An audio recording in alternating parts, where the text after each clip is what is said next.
Hi hello friends, super കൺമണി സീരിയലിൻ്റെ കിടിലം promo വിശേഷങ്ങളിലേക്ക് എല്ലാ കൂട്ടുകാർക്കും സ്വാഗതം.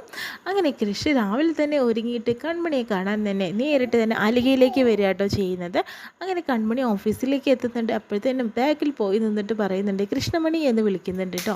സർ എന്താ എന്നെ വിളിച്ചത്? പിന്നെ നീ എൻ്റെ കൃഷ്ണമണിയല്ലേ, പിന്നെ നിന്നെ അല്ലാതെ ഞാൻ വേറെ ആരെയും വിളിക്കേണ്ടതെന്ന് ചോദിക്കുന്നു കേട്ടോ. എന്തായാലും രാവിലത്തെ എൻ്റെ സർപ്രൈസ് എങ്ങനെ ഉണ്ടായിരുന്നു ചോദിക്കുന്നു.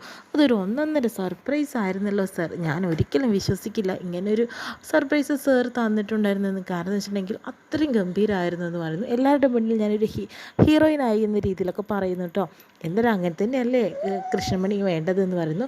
പിന്നെ നീ എൻ്റെ കൂടെ ഒന്ന് വന്നേ. എങ്ങോട്ടാ സാർ? നിനക്ക് അർഹിച്ച ഒരു പോസ്റ്റിലേക്കാണ് ഞാൻ കൊണ്ടുപോകുന്നതെന്ന് പറയുന്നു.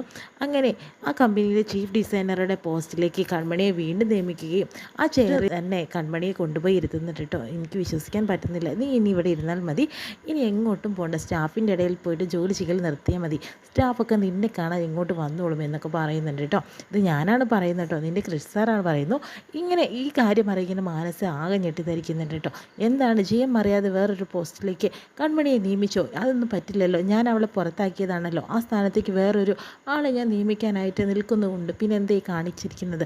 ജയം അറിയാതെ ഈ കമ്പനിയിൽ ഒന്നും നടക്കില്ല എന്നൊക്കെ മാനസ് അവിടെ ദേഷ്യപ്പെട്ടുകൊണ്ടിരിക്കുകട്ടോ ചെയ്യുന്നത്. അതിനുശേഷം തന്നെ ക്രിഷ് കൺമണിയെ വിളിക്കുന്നുണ്ട് കേട്ടോ. കൺമണിയെ റൊമാൻറ്റിക് ആയിട്ടുള്ള കാര്യങ്ങളൊക്കെ സംസാരിച്ചുകൊണ്ടിരിക്കുകയാണ്. എന്നിട്ട് പറയുന്നുണ്ട്, വേറൊരു പേര് വെച്ചിട്ട് കൺമണിയെ വിളിക്കുന്നുണ്ട് കേട്ടോ. സാർ എന്തിനാ എന്നെ ഈ പേരിട്ട് വിളിക്കുന്നത്? എന്നെ കൃഷ്ണമണി എന്ന് തന്നെ വിളിച്ചാൽ മതി എന്ന് പറയുന്നു. എടി പെണ്ണെ, നിന്നെ ഞാൻ കൃഷ്ണമണി തന്നെയാണ് വിളിക്കുക, പക്ഷേ ഈ പേരുകൾ എന്തിനാണെന്നറിയോ? ഇത് നമ്മുടെ ജനിക്കാൻ പോകുന്ന കുഞ്ഞുങ്ങൾക്കിടാൻ വേണ്ടിയിട്ടാണെന്ന് പറയുന്നു. സാറേ വെറുതെ കളിയാക്കണ്ട കേട്ടോ, എനിക്ക് നാണം വരുന്നു എന്നൊക്കെ കൺമണിയും പറയുന്നുണ്ട്. എന്തായാലും അവർ പ്രണയിക്കട്ടെ, പ്രണയിച്ചുകൊണ്ടേ നടക്കട്ടെ. മനസ്സിൽ ഇടപെടാൻ വരുമ്പോഴല്ലേ. അപ്പോൾ പിന്നെ എന്തായാലും കൃഷ്ണൻ കൺമണി ഇനി എന്തായാലും അവരോട് പ്രതികരിക്കും എന്നുള്ളത് ഉറപ്പാണ്.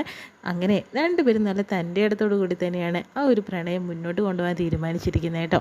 ഇത്രയും കാണിച്ചുകൊണ്ട് ഇന്നത്തെ പ്രമോ വിശേഷം കഴിയുന്ന നാളെ ഒരു എപ്പിസോഡ് വിശേഷമായിട്ട് വീണ്ടും കാണാം.